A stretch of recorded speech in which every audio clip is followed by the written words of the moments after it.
Ashama akkam jirtu hordoftoota koo nagaa keessanii ani nagaa kootii galata waaqayyoo isin ta'e baga nagaa ta'an baga jiraattan isin jecha egaa hordoftoota kiyyaa obboleettiin keenya tokko maan jettiin nagaa fattisiitanii iqaamaa malee biyya galuu hin danda'amaayi jettiin nagaa fatte mee naa deebisu obboleettii koo jettiin nagaa fatte jechuudha obboleewwan koo iqaamaa malee hanga dhumaatti immoo viidiyoo kana dhaggeeffadhaa si fayyada ijoolleen keessattuu ijoollee haaraa dhuftanii si fayyada dhaggeeffadhaa wanti kun immoo ijoollee xalabaa jirtaniif ijoollee xalabaa jirtanii malee ijoollee xalabaa hin jirre yookiin immoo barraa jirtan rakkoon qabu jechuudha kan kontiraata jirtan kan isin himaa jiru jechuudha obboleettii koo yoo kontiraata kan jiraatu ta'e dirqama keeti jechuudha dirqama keeti iqaama jechuun sijammar iqaama jechuun waraqaa eenyummaa biyya keenya keessatti mee amma fakkeenyaaf magaalaa tokkorraa gara magaalaa biraa gaafa deemtanii waraqaa eenyummaa sin gaafata poolisiin karaatti faa qabee sin gaafachuu danda'a magaalaa san keessa qabee sin gaafachuu danda'a arbeeggoo tokko yookiin immoo mana siree tokko gaafa bultanillee iqaamaa malee si bulchuu hin danda'anii jechuudha iqaamaa yookiin immoo waraqaa eenyummaa san malee buluu hin dandeechu jechuudha akkuma san biyya kana keessattillee isa malee socho'uu hin dandeechu yookiin immoo poolisii si qabee si hidhaa jechuudha hidhaatti si darbaa jechuudha akkasuma immoo galuu irratti rakkina qabaa yoo isan qabaanne kan jettu yoo ati ka ala jiraattu ta'e rakkoon qabu maaliif poolisii si qabee si galcha waan ta'eef rakkoon qabu ittiin gaafatamtu yoo immoo mana kontiraata akka fakkeenyaaf akka kiyyaa yoo kontiraata kan jiraatu ta'e dirqama keessi si barbaachisa dirqama fakkeenyaaf gaafa ati si dhukkubeeyyuu mana yaalaa tokko dhaquuf isa si gaafatu paaspoortii santaan qaabaa si gaafatu waraqaa eenyummaa eessa sin jedhanii si gaafatu yookiin immoo qarshii kaffaltaa jechuudha fakkeenya ijoollee ala jiran qarshii kaffalu bakkuma deeman addattu yoo dhukkubees ta'ee yookiin miidhagan ta'e waan adda addaa yoo ta'e qarshii ofii isaanii kaffalatu jechuudha garuu nuti warri immoo paaspoortii qabnu kuni qarshii isaa tokko warri qaamaa qabnu yookiin immoo waraqaa eenyummaa kana qabnu akkuma namaa itti fayyadamna jechuudha gaafa dhukkuballee akkamiin soodhandhe akkuma isaanitti tola fayyadamna kiniinii bichaadha kan qarshii si bitattu jechuudha. Kanaafi yaadicha illee kasii godhan isa qabaattu qofa jechuudha siigallee kanaaf walumaa galatti iqaamaa yoo kan kontiraata jiraatte dirqama keessi barbaachisa inni lammaffaan immoo gaafa boolee dhattu boolee keessatti nan gala jettee yoo jettu kontiraata fi immoo warri koonii si garagara jechuudha isa si gaafatama iqaamaan kee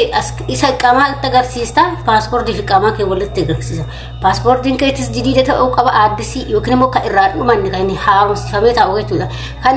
rakkoon qabu guyyaatti akka soo hafte lama soo hafte rakkoon qabu dhumachuudhaaf gaafa barartu san kanaan boodatti bararte taanaan rakkicha hin qabu garuu dirqama guyyaa qabaachuu qaba guyyaa irra qabaachuu qaba haga ati barartutti guyyaa sanii har'a dhumataa yoo jedhanillee har'a bararuu hin dandeessa jechuudha iqaamaan kan dhumata yoo jedhan garuu ji'a lama haaromsifama waggaa lama jechuudha waggaa lama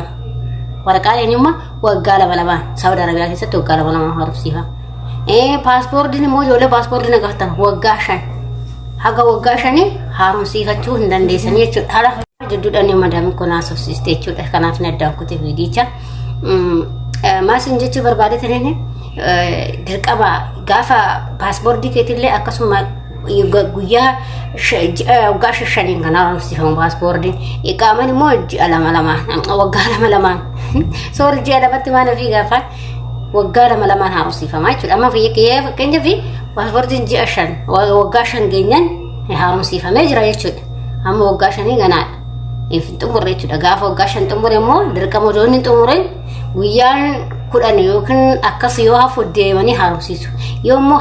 dhumatee haaromsiiste qixaaxii qabaa jechuudha qixaaxii isaa hin guddataa jechuudha akkasuma waraqaa eenyummaallee qixaaxii qaba okay shukran wannoonni waraqaa eenyummaallee qixaaxii qaba gaafa ati haaromsiisuu baatte waraqaa eenyummaallee qixaaxii qabaa jechuudha kanaaf waraqaa eenyummaa keessanillee nu haaromsiisaa jedhaani paaspoortii kee yoo waggaa shaffitte garuu waggaa 5 keessatti lakkaa'ameetta Itoophiyaatti baastanii waggaa 2 guuttanii yoo as dhuftanii waggaa 3 teechanii arfaffaatti qaxxalkanii akkasiin dhumate beekaa dhumateellee beekaa kanallee beekuu qabdan sinii galee kana beekuu haguma guyyuma ati baafte seerraa si lakkaawwamu amma fakkeenyaaf ijoolleen Itoophiyaatti baastanii paaspoortii waggaa 1 waggaa 2 teechanii jirtan achumaan immoo yoo biyya ormaa dhuftan waggaa 3 waggaa 4 yoo teechan waggaa sadeen tana waggaa sadii yoo ta'an waggaa shanan fi xumuree jechuudha biyyatti waggaa lama xumuree asitti waggaa sadii xumuree waggaa shanan fi gubee jechuudha dirqama haaromsiisuu qabdan dirqama akkuma guyyaa dhufte sanii ni miti kan paaspoortiin jechuudha guyyaa xirra jira guyyaa ati baafterraa lakkaawama inni jechuudha Itoophiyaa jiraadhu as jiraadhu guyyaa ati baasterraa lakkaawama waan ta'eef sinii galee akkasitti jechuudha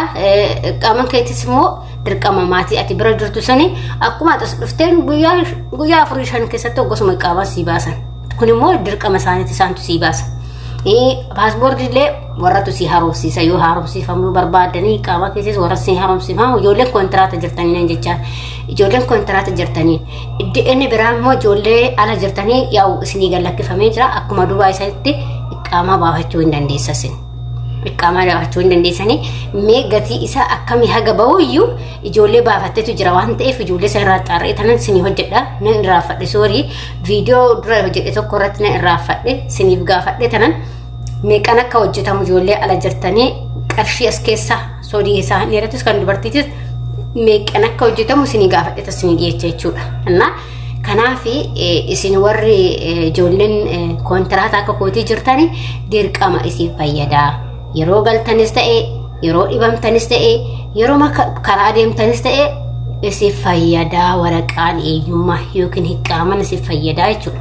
akkuma waraqaa eenyummaa biyya keenyatti nu fayyadu asittis nu fayyadaa jechuudha rakkinni tokko soo nurra ga'e isaan jechuudha atuyyuu kontiraata ta'uun kee kan beekamuuni yookiin immoo isaan jechuudha bakka ati akka lammummaatiitti ilaallan tabar erga waraqaa san qabaatte mirga guutuu qabda jechuudha bar fakkeenyaaf isa qabaatte taanan osoo warri keessi eeyyame alallee baatee hojjetatte rakkoo hin qabu jechuudha maali waraqaa eenyummaa qabda jechuudha poolisiin illee sin qabu bakka isa qabaatte taanan sin qabu bakka hojjetachuu dandeecha firii taatee hojjetachuu dandeecha waraqaan eenyummaa faayidaa guddaa qaba isiif fayyadaa jechuudha dhumarratti warri maatiin keessa siniin baasne nu baasaa jedhani akka sinii baasan keessattuu ijoollee haarawaa dhuftan siniin baasan hin beekne manni tokko namaan baasu maan isaan beekani qarshii kanaaf ta'e illee hin beeku jechuudha ani haganas dhufe ani waraqaa eenyummaa kanas ofii kiyya haaromsisee hin haaromsisne isaanuma haaromsisee paaspoortii kiyya isaan mana haaromsise ani qarshii kiyya haaromsisee hin beeku garuu ijoolleen qarshii ofiitiin haaromsisan walee hin beektan ijoolleen hiriyoonni hin beektanii waleenu qarshii ishiisin haaromsisaniif dhugaa rabbi yeroo tokko jarri tokko badaadha tokko gaariidha ijoollee baay'eedha qarshii ofiitiin kan haaromsifate jechuun kontiraatuma jiraatanii kontiraatuma akka hiyyaatti jiraatanii kan sarmni jira warra jechuudha kan sarmni jira yeroo amma fakkeenyaaf kana waggaa lama akkas fixee takkaate erga haaromsisee akkam ta'e biyya sana amma garuu cammaruun oolu dhibba jaafama maqaa birrii asiitti jechuudha birrii saawudiitti amma yookiin 700-800 ta'uu danda'a hin beekamu akkas ta'uu danda'a garuu biyya sana akkasitti haaromsisee jechuudha kanaaf ijoolleen nu fayyadaa nama fayyaduu isa malee galuu hin dandeessu yoo ala jiraatti galuu dandeessa yoo ala jiraatan kontiraatoo ta'e galuu hin dandeessu si gaafatu waan ta'eef bakka booletitti si gaafatu fidi siin jedhu akkam goota eessumaatti kennita siin galcha siin dabarsan paaspoortii keetii fi qaama keetitti kennite qaaman kee irraa dhumate taanaan siin galchan